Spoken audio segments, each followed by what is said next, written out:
أعوذ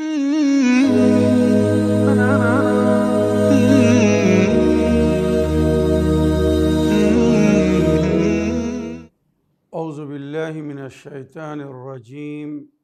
بسم الله الرحمن الرحيم. وصلى الله على محمد وعلى آله الطيبين الطاهرين الذين أذهب الله عنهم الرجس وطهرهم تطهيرا. اللهم صل على محمد وآل محمد. ولعنة الدائمة الباقية على أعدائهم ومنكر فضائلهم وغاصب حقوقهم أجمعين من يوم عداوتهم إلى قيام يوم الدين.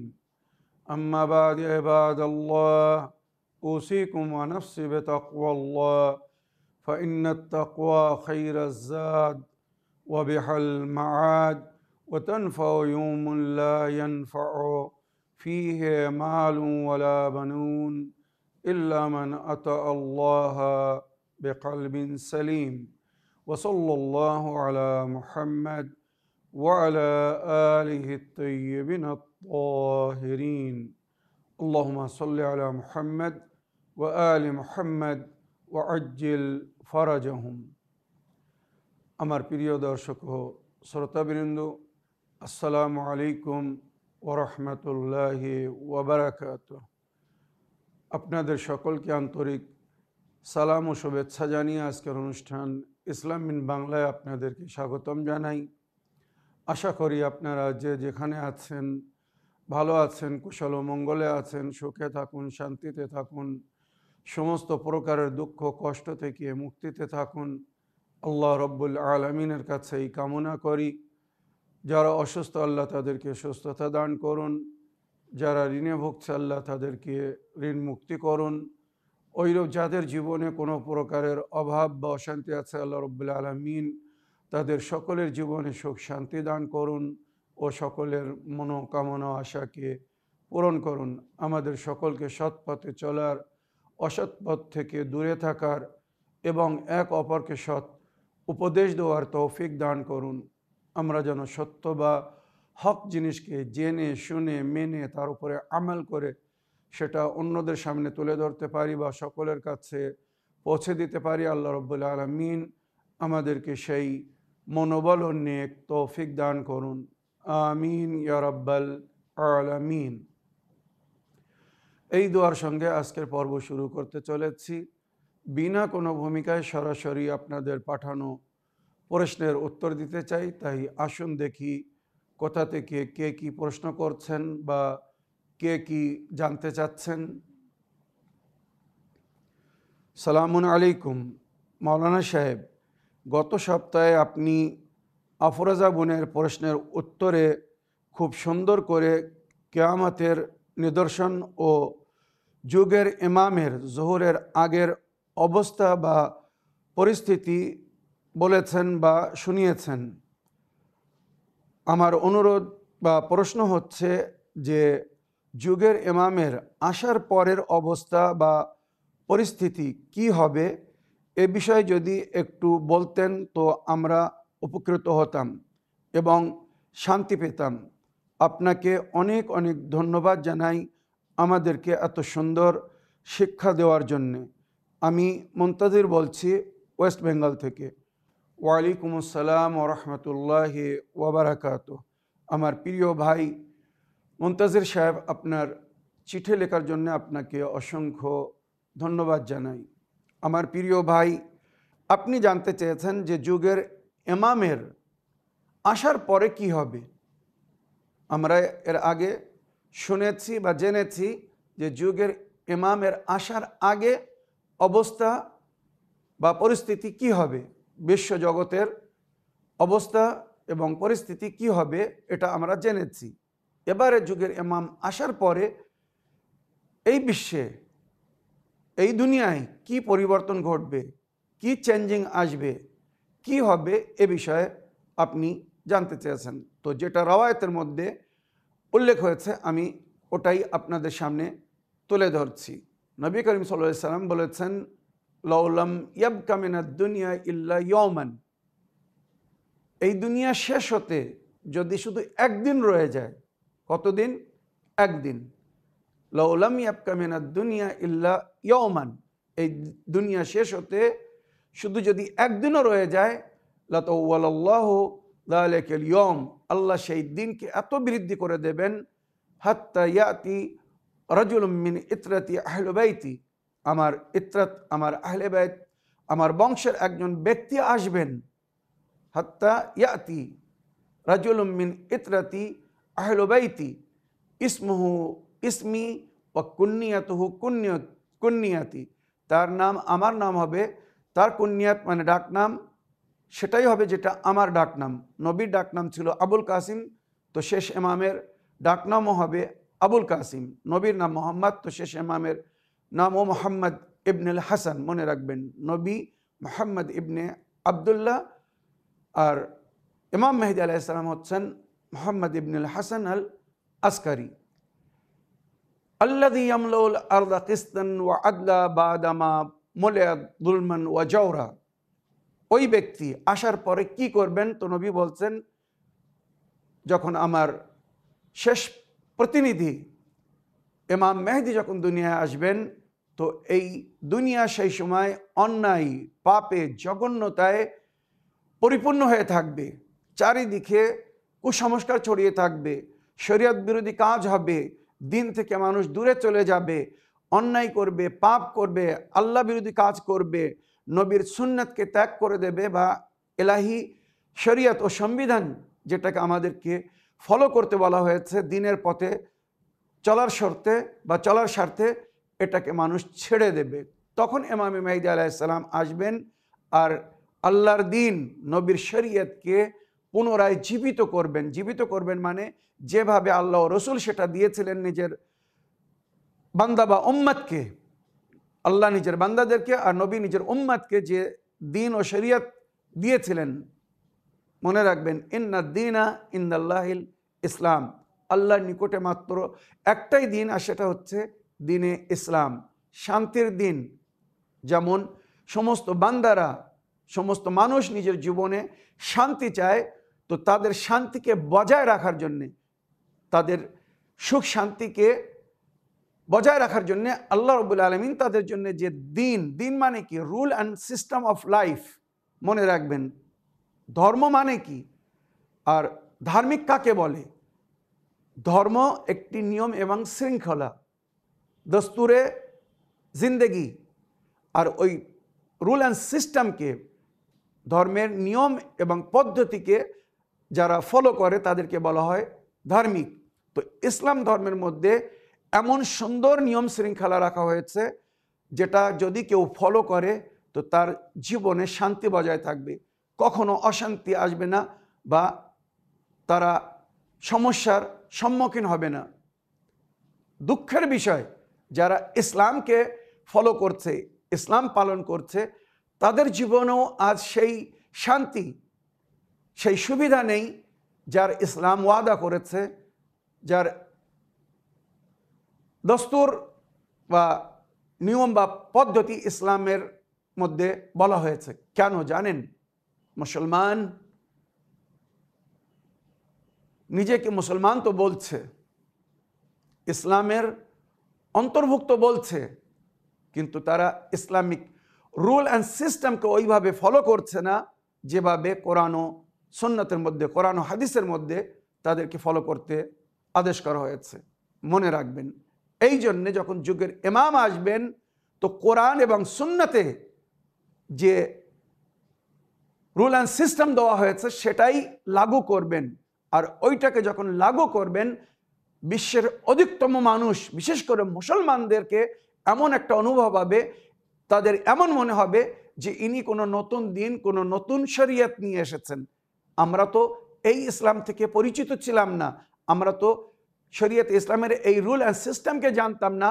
তখন ইমাম বলবেন, তোমরা আসল অরিজিনাল অথেন্টিক রুল অ্যান্ড সিস্টেমকে ফলো করনি, তোমাদের ধর্মগুরুরা, মুল্লা মৌলবীরা আসল হেদায়েত তোমাদের কাছে পৌঁছায়নি।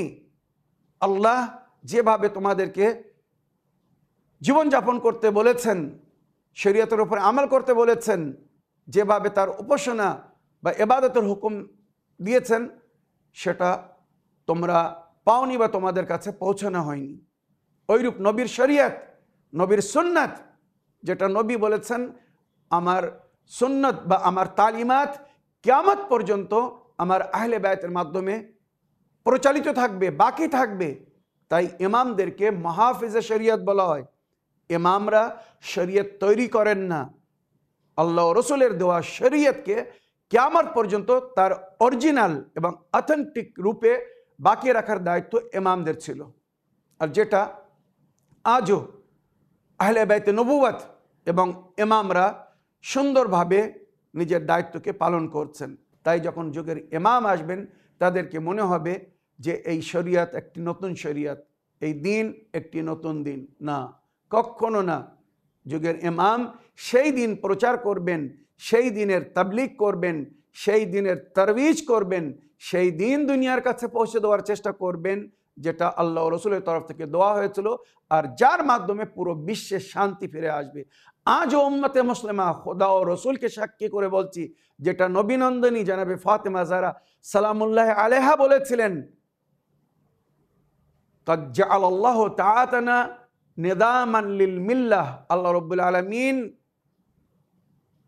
উম্মতে মুসলিমার জন্য, এই মিল্লাতের জন্য আমাদের ইতাতকে, আমাদের অনুসরণকে, আমাদের অনুগমনকে নিজামে হায়াত করেছেন। অর্থাৎ সঠিকভাবে যদি কেউ জীবনযাপন করতে চায়, ইসলামিক পদ্ধতিতে যদি কেউ জীবনযাপন করতে হয়, তো তাকে নবীর আহলে বাইতকে ফলো করতে হবে। قد جعل الله طاعتنا نظاما للملة وإمامتنا أمانا من الفرقة। আর আল্লাহ রাব্বুল আলামিন আমাদের ইমামতকে সমস্ত প্রকারের দলবদ্ধ হওয়া থেকে, ফেরকাবন্দি থেকে, দলাদলি থেকে বাঁচার একটা উপায় করেছেন। খোদা ও রসুল সাক্ষী, উম্মত যদি নবীর পরে নবীর আহলে বাইতকে বা নবী যাদের ইমামতের ঘোষণা করে গিয়েছেন তাদের নেতৃত্বে, তাদের ইক্তেদা করে জীবনযাপন করত, উম্মতে মুসলিমা কখনো বিভিন্ন দলে, বিভিন্ন ফেরকায়, বিভিন্ন মাযহাবে ভাগ হতো না। কেন? ইমামাতনা আমানাম মিনাল ফুরকা। বিবি জাহরা বলছেন আমাদের ইমামত, আমাদের নেতৃত্ব সমস্ত প্রকারের ভিন্নতা, দ্বন্দ্ব, ঝগড়া, দলাদলি থেকে বাঁচার একটি উপায়। আর এটাই বাস্তব। উম্মতে মুসলিমার কাছে আমি প্রশ্ন করছি, আমরা যে 12 জন ইমামকে মানি, তাই আমাদেরকে শিয়া ইসনা আশারি বলা হয়, অর্থাৎ 12 ইমামের অনুগামী, অনুসারী। আমাদের ইমামদের মধ্যে কোনো ইমামের কথা অন্য ইমামের কথার সঙ্গে টকরায় না, বিরোধিতা করে না। যে কথা মাওলা আলী বলেছেন সেই কথা ইমামে হাসান, সেই কথা ইমামে হোসাইন, পরপর সমস্ত ইমামরা এক অপরের সমর্থন করেছেন। কোনো বিষয়ে তারা এক অপরের সঙ্গে মতভেদ করেননি। কিন্তু যারা ওই 12 জন ইমামকে ছেড়ে নিজেরা নিজেদের জন্য ইমাম তৈরি করেছিল, এখান থেকেই পার্থক্য হয়ে যায়। এলাহি প্রতিনিধি আল্লাহর তরফ থেকে তৈরি করা হাদি ইমাম আর বান্দাদের তরফ থেকে তৈরি করা হাদি বা ইমামের মধ্যে। আল্লাহর তরফ থেকে যাদেরকে হাদি করা হয়েছে, ইমাম করা হয়েছে, তাদের কথার মধ্যে কোনো পার্থক্য নেই। সবাই আল্লাহর কথা বলেছেন, একই কথা বলেছেন, সুন্দর কথা বলেছেন। কিন্তু যাদেরকে বান্দারা ইমাম তৈরি করেছে নিজের স্বার্থে, আজ তাদের মান্যকারীদের মধ্যে দেখুন, আমরা যে ইমামদেরকে মানি আল্লাহ রসুলের ভাষায় তাদের উল্লেখ হয়েছে, কোরআনে তাদের ইতাআতের হুকুম দেওয়া হয়েছে, কাদেরকে ইমাম করা হচ্ছে আর কাদের কথা মানতে হবে। মনে রাখবেন যে ইমামের সঙ্গে কাল আমাদেরকে হাশরের ময়দানে ডাকা হবে। নবী করিম সাল্লাল্লাহু আলাইহি সাল্লাম সেই ইমামতের ঘোষণা করার পরে পরস্পর কিয়ামত পর্যন্ত এই ইমামতের দায়িত্বে কারা থাকবে তাদের নামও ঘোষণা করে গিয়েছিলেন।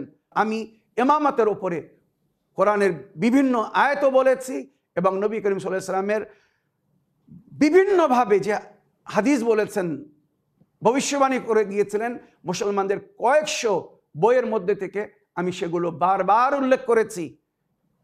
ওয়াল আইম্মাতু বাদি ইসনাই আশার, আমার পরে 12 জন ইমাম হবেন। কুল্লুহুম মিন কুরাইশ, এরা সবাই কুরাইশ বংশ থেকে হবে। তুলে দেখুন তারিখে ইবনে মাসউদ, তুলে দেখুন তিরমিজি শরীফ, তুলে দেখুন ইয়ানাবিউল মুআদ্দা, তুলে দেখুন তাফসিরে হাকিম নেশাপুরি, তুলে দেখুন তাফসিরে মুল্লা জালালউদ্দিন সিউতি, তাফসিরে দুররুল মনসুর। এই সমস্ত যে বইগুলোর নাম নিচ্ছি এগুলো সব কিন্তু আমাদের আহলে সুন্নাত ভাইদের বিখ্যাত তাফসির বা বই। সমস্ত তাফসিরের মধ্যে বা হাদিসের বইয়ের মধ্যে উল্লেখ হয়েছে, যখন নবীর কাছে জিজ্ঞাসা করা হয়েছিল, আয় আল্লাহর নবী, ওয়াজআলনাহুম আইম্মাতান ইয়াহদুনা বিআমরিনা, আমি তাদেরকে ইমাম করেছি, তারা আমার আদেশে আমার বান্দাদেরকে হেদায়েত করছে বা হেদায়েত করবে। এই আইম্মা ইমামরা কারা? নবী ওখানে বলেছিলেন, হুম খুলাফাই, এরা আমার প্রতিনিধি হবে। ওয়া আইম্মাতু উম্মতি বাদি, আমার পরে আমার উম্মতের ইমাম হবে, নেতা হবে। এদের নেতৃত্বে আমাদের বা আমার দিন চলবে কিয়ামত পর্যন্ত। আমার এই প্রতিনিধিরা, এই যাদেরকে আমি ইমাম হওয়ার ঘোষণা করে যাচ্ছি, এদের মাধ্যমে আমার উম্মত হেদায়েত পাবে। ইন্নী তারিকুন ফিকুমুস সাকালাইন কিতাবাল্লাহি ওয়া ইতরাতি আহলি বাইতি মা ইন তামাসসাকতুম বিহিমা লান তাদিল্লু বাদি, আমার পরে আমি আমার উম্মতের হেদায়েতের জন্য দুটি জিনিস ছেড়ে যাচ্ছি, এক আল্লাহর কিতাব কোরআনে মজিদ, দ্বিতীয় আমার ইতরাত আমার আহলে বাইত। ওই হচ্ছে উম্মতের হাদি ইমাম। মনে রাখবেন ওই 12 জন ইমামের জিকির নবী বারবার করেছিলেন। সুতরাং উম্মত যদি এই ইমামদেরকে ফলো করত, কখনো উম্মত মতভেদ করতো না, দলাদলি বা ফেরকাবন্দির শিকার হতো না। মনে রাখবেন সেই প্রতিনিধির লিস্টে শেষ ইমাম যার জিকির কোরআন ও হাদিসের মধ্যে হয়েছে, ইমামে মেহেদি আজ্জালাল্লাহু তাআলা ফরজ শরীফ। এখনো সুযোগ আছে, এখনো সময় আছে, নিজের যুগের ইমামকে জানুন, মানুন, চিনে তাকে ফলো করুন। মান মাতা ওয়ালাম ইয়ারিফ ইমামা জামানহি ফাকাদ মাতা মিতাতান জাহিলিয়া, যে নিজের যুগের ইমামকে না চিনে মরবে সে মূর্খ মরবে। আর মূর্খরা কোথায় যাবে বলার দরকার নেই। নবীর হাদিস, মান মাতা ওয়ালাম ইয়ারিফ ইমামা জামানহি ফাকাদ মাতা মিতাতান কুফরিয়া ফাকাদ মাতা মিতাতান ইহুদিয়া ফাকাদ মাতা মিতাতান নাসরানিয়া ফাকাদ মাতা আলাল কুফরে ওয়ান নিফাক। যে ব্যক্তি নিজের যুগের ইমামকে না চিনে মরবে সে মরবে, মুশরিক মরবে, মুনাফিক মরবে, ইহুদি মরবে, খ্রিস্টান মরবে। এইভাবে নবী জিকির করেছেন, নবীর দিনের ওপরে সে মরবে না। এবার আমার ভাইয়ের প্রশ্নের উত্তর এখান থেকে শুরু করছে, ভালো করে মন দিয়ে শুনবেন। এই যে ভূমিকাটা বললাম, শুধু আপনাদেরকে আকর্ষিত করার জন্যে, সতর্ক করার জন্যে, সঠিক পেগাম মেসেজ আপনাদের কাছে পৌঁছানোর জন্যে। এবারে যুগের ইমাম যখন আসবেন, তো শরীয়তের ভাষায় ওনাকে মুঞ্জি মানে নিজাত দেনেওয়ালা বলা হয়েছে। মনে রাখবেন, এই দুনিয়াকে আদল ইনসাফে উনি ভরে দেবেন। যার সবাই অপেক্ষা করছে, সবাই জীবনে শান্তি চায়।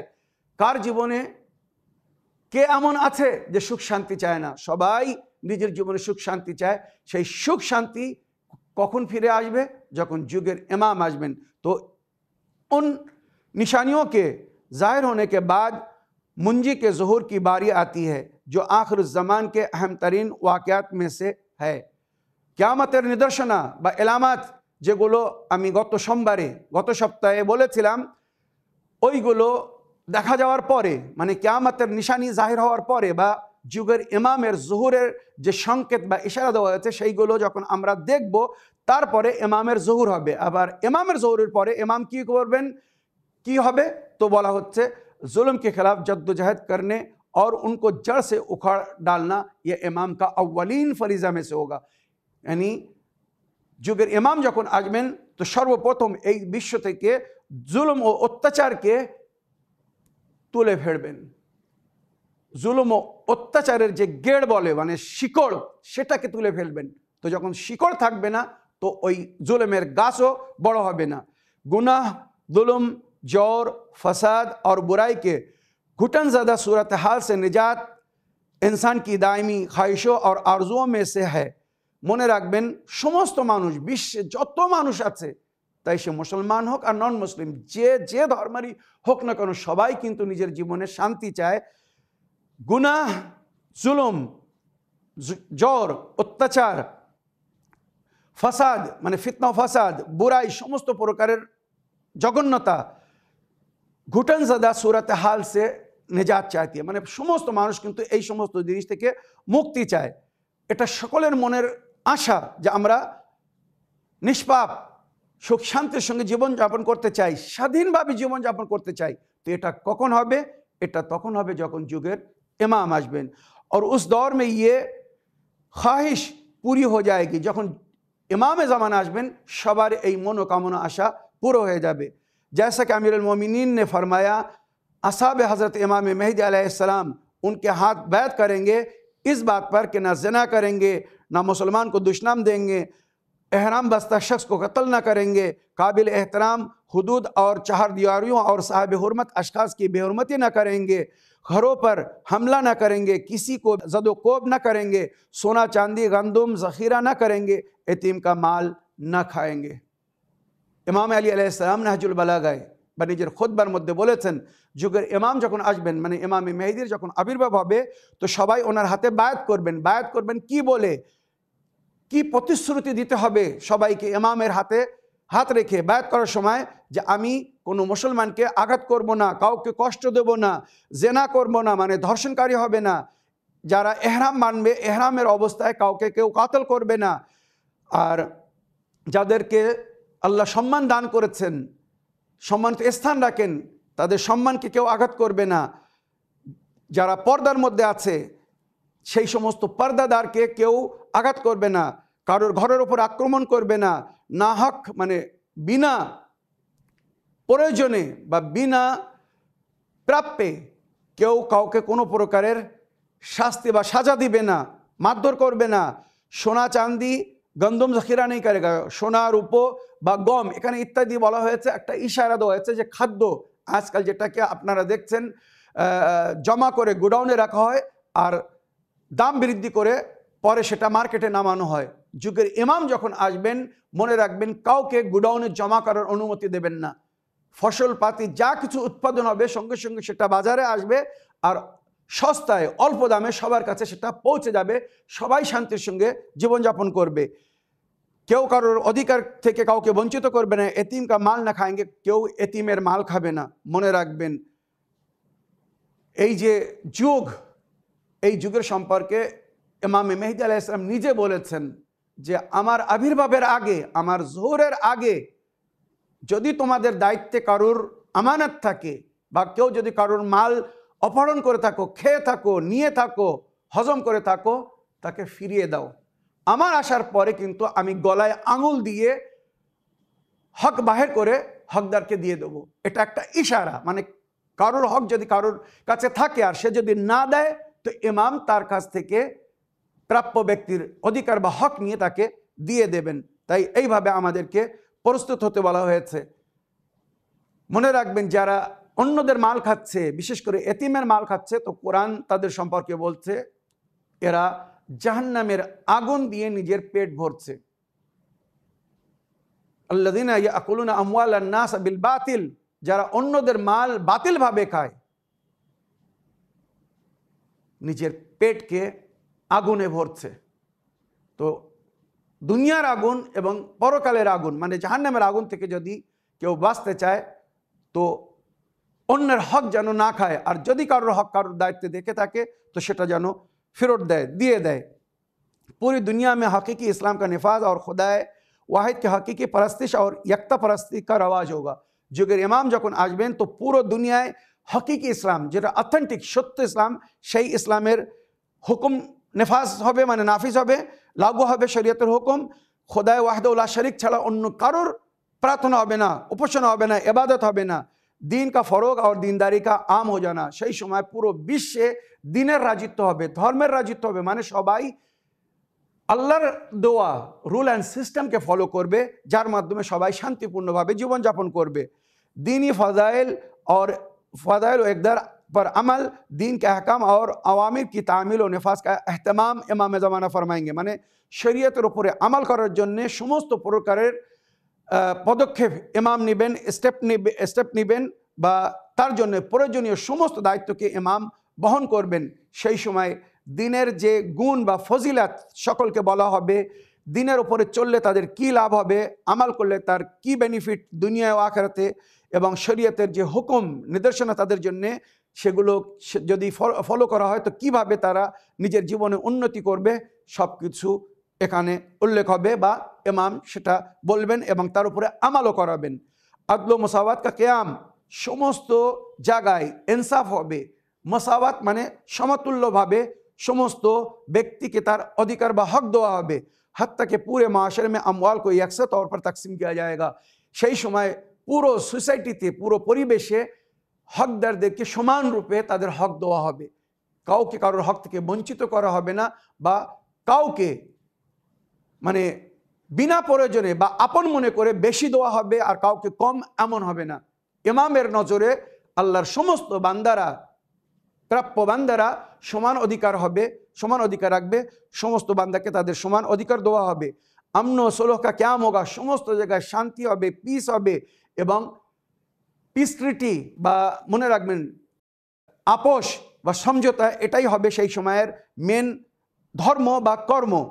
यहाँ तक के लोगों की जान व माल और हैसियत दूसरों के तजावुज़ और जारिया से महफूज होगी। মানে সমস্ত প্রকারের আক্রমণ, মানে কেউ কারোর উপরে হামলা করবে না, কেউ কারোর উপরে আক্রমণ করবে না, কেউ কারোর উপরে জবরদস্তি করবে না। সেই সময় সবাই শান্তির সঙ্গে মিলেমিশে জীবনযাপন করবে। और मुंजी के वास्ते से तमाम रास्ते पुरअमन हो जाएंगे। আর ইমাম মেহদী আলাইহিস সালামের মাধ্যমে শরীয়তের উপরে আমল করার বা দুনিয়ায় জীবনযাপন করার সমস্ত রাস্তা সহজ হয়ে যাবে, আসান হয়ে যাবে এবং পুরআমন মানে শান্তিপূর্ণ হবে।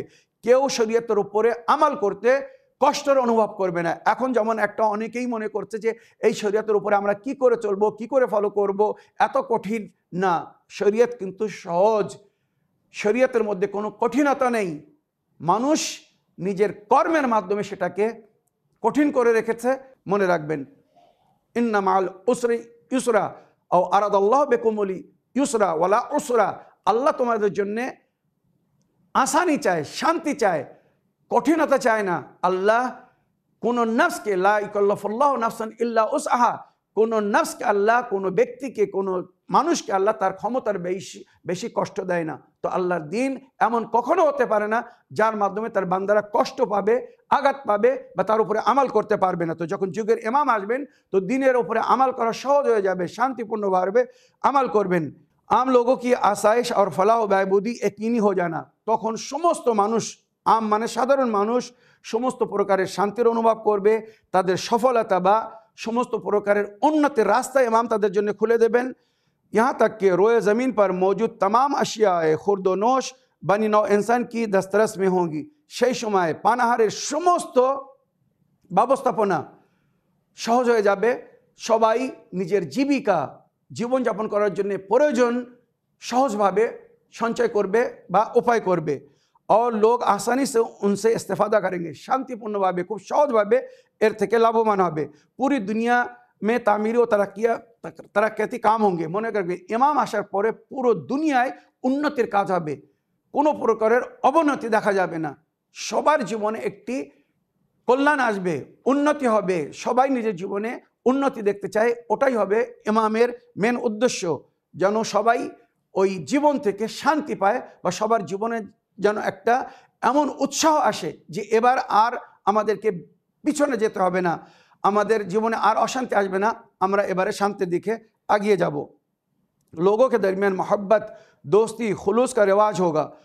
समस्त मानुष एक অপরের সঙ্গে মেলামেশা করবে, মহব্বতের সঙ্গে, বন্ধুত্বের সঙ্গে বা আন্তরিকতার সঙ্গে। এমন যে এখনও মানুষ কিছু কিছু আছে মেলামেশা করছে, কিন্তু অনেক সময় দেখা যাচ্ছে মুনাফিক, অন্তরে কিছু, মুখের ওপরে কিছু, সামনে খুব মিসমিস করে হেসে হাত মেলাচ্ছে, সাক্ষাৎ করছে, অন্তরে কিন্তু সেটা না, পেছনে গীবাত করছে, বুরাই করছে, ষড়যন্ত্র করছে, ক্ষতি করার প্ল্যান করছে, আবার সামনে কিন্তু তারা খুব ভালো সাজছে। এমন লোকের অভাব নেই। ইমামের আসার পরে কিন্তু এটা হবে না। সবাই এক অপরের সঙ্গে সাক্ষাৎ করবে, তো সত্যি আন্তরিকতার সঙ্গে সাক্ষাৎ করবে, সবাই এক অপরকে লাভ দেওয়ার চেষ্টা করবে, যেটা রওয়ায়েতে আগে উল্লেখ হয়েছে যে মুসলমান ভাই এক অপরের প্রয়োজনকে পুরো করবে।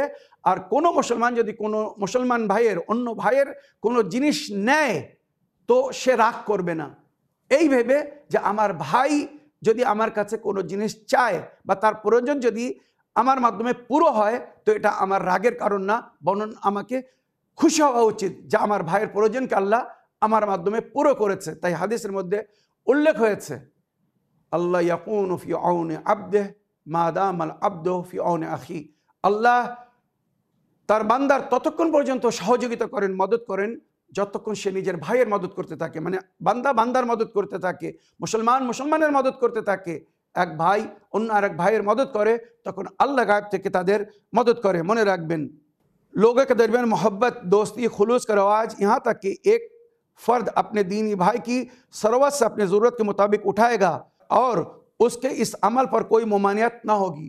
एक भाई অন্য এক ভাইয়ের, মুসলমান ভাইয়ের মাল নিবে কিন্তু মুসলমান ভাই তাকে মানা করবে না। কেন? এমন একটা বন্ধুত্ব, এমন একটা ভাইচারগি হবে যে সবাই এক অপরের মঙ্গল কামনা করবে, এক অপরের ভালো চাবে, এক অপরের জন্যে উন্নতি বা সুখ শান্তির আশা করবে। এটা হবে কখন? যখন যুগের ইমাম আসবেন। এবারে ভেবে দেখুন যে যুগের ইমাম আসার পরে যখন আমাদের জীবনে এই ধরনের সুখ শান্তি আসবে তো আমরা কেন সেই ইমামের অপেক্ষা করব না বা কেন তার আসার জন্য দোয়া করব না, যার আসার পরে আমাদের জীবন এত সুন্দর হবে। ইনসানি আকল ইরতেকা ও কামাল কি মানাজিল তয় করেগি। সেই সময় মানুষ পরিপূর্ণরূপে বুদ্ধিজীবী হয়ে যাবে। এখন যেমন মানুষ মানে বিবেকহীনদের মতো কাজ করছে, জ্ঞানহীনদের মতো কাজ করছে, এমন কাজ করছে যার মধ্যে বিবেক নেই বা বিবেক থেকেও তার পরিচয় দিচ্ছে না। কিন্তু যখন ইমাম আসবেন তো মানুষের বিবেক বুদ্ধি পরিপূর্ণ হয়ে যাবে, তখন বিবেকহীনদের মতো কাজ করবে না বা এমন কাজ করবে না যে কাজকে দেখে শুনে অন্যরা নিন্দা করবে। মনে রাখবেন, ইনসানি अक्ल के इर्तिका व कमाल की मनाजिल तय करेगा और इंसान अल्लाह की तालीमात से फैज़याबा होने की अहलियत हासिल करेगा। यानी মানুষ তখন আল্লাহর আহকামকে বুঝে, এখন হয়তো আল্লাহর আহকামকে, আল্লাহর হুকুমকে তারা বুঝতে পারছে না বলে, বোঝার চেষ্টা করছে না বলে তার উপরে আমল করছে না। কিন্তু যখন তাদের বিবেক বুদ্ধি পরিপূর্ণ হয়ে যাবে তখন আল্লাহর আহকামকে তারা সহজ মনে করে তার উপরে আমল করবে বা সেটাকে মেনে চলার চেষ্টা করবে। इल्म और दानिश को अपने तमाम पहलुओं में कमाल और फ़रोग़ मिलेगा और बनी नौ बशर अल्लाह की कामिल तरीन नेमतों से बहरमंद होंगे। यानी সেই সময় জ্ঞানের সমস্ত দরজা খুলে দেওয়া হবে। এখানে বলা হচ্ছে কিতাব আল্লাহ আর সুন্নাত রসুল পর মুকম্মল তৌর পর আমল হোগা। যখন জুমের ইমাম আসবেন আল্লাহর কিতাবের উপরে এবং নবীর সুন্নাতের উপরে পরিপূর্ণরূপে আমল হবে। এই সমস্ত যে ঘটনাগুলো বললাম, যুগের ইমামের আসার পরে এই বিশ্বে যে সমস্ত প্রকারের পরিবর্তন ঘটবে, চেঞ্জিং আসবে আর সবাই শান্তির সঙ্গে জীবনযাপন করবে। যে ইমামের মাধ্যমে আল্লাহ ও রসুল আমাদেরকে এত শান্তি দেওয়ার ওয়াদা করেছেন, আমাদের কর্তব্য বা আমাদের দায়িত্ব কি? যুগের ইমাম নিজে বলেছেন ওয়াকসরুদ দুআ বিতাজিলিল ফরজ ফাইন্না যালিকা ফরজুকুম। আমার আবির্ভাবের জন্য, আমার জোহরের জন্য তোমরা অধিক থেকে অধিক দোয়া করো, কেননা আমার আসার পরে তোমাদের সমস্ত সমস্যার সমাধান হয়ে যাবে, তোমরা সমস্ত প্রকারের দুঃখ কষ্ট থেকে মুক্তি পেয়ে যাবে। সেই ইমামের আমরা অপেক্ষা করছি। তো আমার প্রিয় ভাই মুনতাজির সাহেব, এই যে ঘটনাগুলো বললাম ইমাম আসার পরে এই যেগুলো হবে, আপনি যেটা নিজের প্রশ্নের মধ্যেও বলেছেন যে আমরা যাতে শান্তির অনুভব করতে পারি, শুনে খুশি হই বা শান্তি পাই, তো মনে রাখবেন শুধু শুনে আমরা এতটা শান্তি পাচ্ছি, যখন এটা প্র্যাকটিক্যাল হবে, বাস্তব হবে, তখন কত শান্তি পাবো, কত মানে আনন্দিত হব আমরা। একবার ভেবে দেখুন, এখানের আগের আওয়াজ বলছে যখন যুগের ইমামের আবির্ভাব হবে, উনি আসবেন, তো সেই সময় হজরতে ঈসা নবী জানাকে আল্লাহ চতুর্থ আসমানে তুলে নিয়েছেন, উনিও ফিরে আসবেন। যুগের ইমামের পিছনে উনি নামাজ পড়বেন আর যুগের ইমামের সহকারী হয়ে, যুগের ইমামের মদতগার হয়ে ইমাম যেভাবে এই বিশ্বে শান্তি ফিরে আনার জন্য কাজ করবেন, সেই সমস্ত কাজে জানাবে ঈসা নবী ওনার সাথ দিবেন। যখন ঈসাইরা, খ্রিস্টান কমিউনিটি এটা দেখবে, তারা অটোমেটিক ইমামে মেহেদির পিছনে চলে আসবে। কেননা যখন তারা দেখবে আমরা যে নবীকে মানি, যে নবীর আমরা উম্মত, সেই নবী যখন কারোর পেছনে চলছে, কারোর সহযোগিতা করছে, কারোর সাথ দিচ্ছে, তো আমরা কেন তার সাথ দেবো না? এইভাবে সমস্ত জাতের লোকেরা, সমস্ত ধর্মের লোকেরা, বিশ্বের সমস্ত জ্ঞানী গুণী মানুষরা যুগের ইমামের সামনে নতশির হয়ে ইমামকে সমর্থন করবে। শুধু যুগের ইমামের বিরোধিতা কারা করবে জানেন? যারা নবীর সঙ্গে থেকে নবীকে মানেনি। কারা? সূরা বাকারা তুলে দেখুন, সূরা তওবা তুলে দেখুন, নবীর সঙ্গে থেকে কারা নবীকে মানেনি। কোরআন নিজে বলছে, সূরা তওবার আয়াত নম্বর 101 তুলে দেখুন, এই আল্লাহর নবী, আল্লাহ নিজের নবীকে বলছেন, যারা আপনার সঙ্গে ওঠা বসা করছে এরা কিন্তু অন্তর থেকে আপনাকে অ্যাকসেপ্ট করেনি, মেনে নেয়নি। এরা স্বার্থপর, স্বার্থলোভী, কিছু স্বার্থে আপনার সঙ্গে বেরিয়ে বেড়াচ্ছে, উঠছে বসছে, এরা বাস্তবে আপনাকে ফলো করছে না। তো যারা নবীর সঙ্গে থেকে নবীকে মানেনি, এবারে নবীর কথা মতো নবীর পরে নবীর আহলে বাইতকে মানেনি, তারাই ইমামে মেহদী আলাইহিস সালামকে অস্বীকার করবে আর ইমামে মেহদী আলাইহিস সালামের বিরোধিতা করবে। এদের জন্যে আল্লাহর তরফ থেকে যে দুশমনকে, শত্রুকে, কুফফার ও মুশরিকিনদেরকে, আল্লাহ বিরোধীদেরকে মারার জন্যে যে তলোয়ার এসেছিল, যার নাম জুলফিকার, ইমামে মেহদী আলাইহিস সালামের জুলফিকার এদের অপেক্ষা করবে। ইশারা যথেষ্ট। তো ইমামে মেহদী আলাইহিস সালাম যখন দুনিয়ায় আসবেন, তো 4 জন নবী যারা বেঁচে আছেন ওনারা ফিরে আসবেন। ওইরূপ আসহাবে কাহফ যারা গুফার মধ্যে আছে তারাও বাইরে হবে, এবং আল্লাহ রাব্বুল আলামিনের নেক ওলিদেরকে রাজাত দেওয়া হবে। রাজাত মানে পুনরায় জীবনদান দেওয়া হবে, যার জিকির কোরআনের বিভিন্ন আয়াতের মধ্যে হয়েছে। কিছুরা এই দুনিয়ায় পুনরায় ফিরে আসবে, বিশেষ করে জালিম এবং মজলুম উভয়কে এই দুনিয়ায় ফিরিয়ে দেওয়া হবে মজলুমদের প্রতিশোধ নেওয়ার জন্যে। যারা জুলুম করেছে, জুলুমের প্রতিশোধ নেবে জালিমদের থেকে। তো জালিমদেরকেও তোলা হবে আর মজলুমদেরকেও তোলা হবে। যার জিকির কোরআনে হয়েছে যে আল্লাহ রাব্বুল আলামিন ইমামে মেহদী আলাইহিস সালামকে মজলুমদের ওলি বা অভিভাবক করেছেন। ওয়া নুরিদু আন নামুন্না আলাল্লাযীনা উসতুযিফু ফিল আরদি নাজআলুহুম আইম্মাতান ওয়া নাজআলুহুমুল ওয়ারিসিন। যাদের উপরে দুনিয়ায় জুলুম হয়েছে, যাদেরকে পীড়িত করা হয়েছে, দুর্বল করা হয়েছে, এদেরকে ইমাম করা হবে। এটা ইমামে মেহদী এবং ওনার সাথীদের সম্পর্কে। আর এই জমিনের ওয়ারিস তারা হবে, এই পুরো বিশ্বে তাদের রাজত্ব হবে যারা যুগের ইমামের সঙ্গী বা সাথী হবে। আল্লাহ আমাদেরকে তৌফিক দান করুন, আমরা যেন নিজের যুগের ইমামের সঙ্গী বা সাথী হতে পারি। আর অন্যায়ের বিরুদ্ধে যখন ইমাম পদক্ষেপ নেবেন, আমরা যেন ওনার সঙ্গী বা সাথী হয়ে অন্যায়ের বিরুদ্ধে লড়াই করতে পারি। এখানে শেষে বলা হয়েছে ইমামে মেহদী আলাইহিস সালাম ফিলিস্তিনে এসে, বাইতুল মাকদিসে এসে যখন উনি নামাজ কায়েম করবেন, তো সেই সময় ঈসা নবী ওনার পেছনে আসবেন। আর ওনাকে দেখে ইহুদ ও নাসারা, মানে ইহুদিরা এবং খ্রিস্টানেরা সবাই ওনার পেছনে চলে আসবে। আর ইমামে মেহদীর সঙ্গী বা সাথী হয়ে ঈসা নবী আলাইহিস সালাম, মানে ঈসা নবী এবং ইমামে মেহদী দাজ্জালকে মারবেন। তারপরে এই দুনিয়ায় পরিপূর্ণরূপে শান্তি ফিরে আসবে। কেননা এর আগে দাজ্জাল এই দুনিয়ায় ফিতনা ও ফাসাদ বারপা করবে, চারিদিকে একটি বিশৃঙ্খলা ঘটাবে। সেই কষ্ট থেকে যুগের ইমাম, যাকে মুঞ্জি বলা হয়েছে, মানে নিজাত দেহিন্দা, উনি নিজাত দেবেন। আশা করি আমার প্রিয় ভাই আপনার প্রশ্নের আপনি উত্তর পেয়েছেন, বা যুগের ইমামের আসার পরে এই বিশ্ব জগতের, এই দুনিয়ার কি অবস্থা হবে, যার আমরা সবাই অপেক্ষা করছি। আশা করি বুঝতে পেরেছেন। এই বলে আমার আজকের বক্তব্য এখানে শেষ করলাম। ওয়া আখিরু দাওয়ানা আলহামদুলিল্লাহি রাব্বিল আলামিন। ওয়াসসালামু আলাইকুম ওয়া রাহমাতুল্লাহি ওয়া বারাকাতুহু।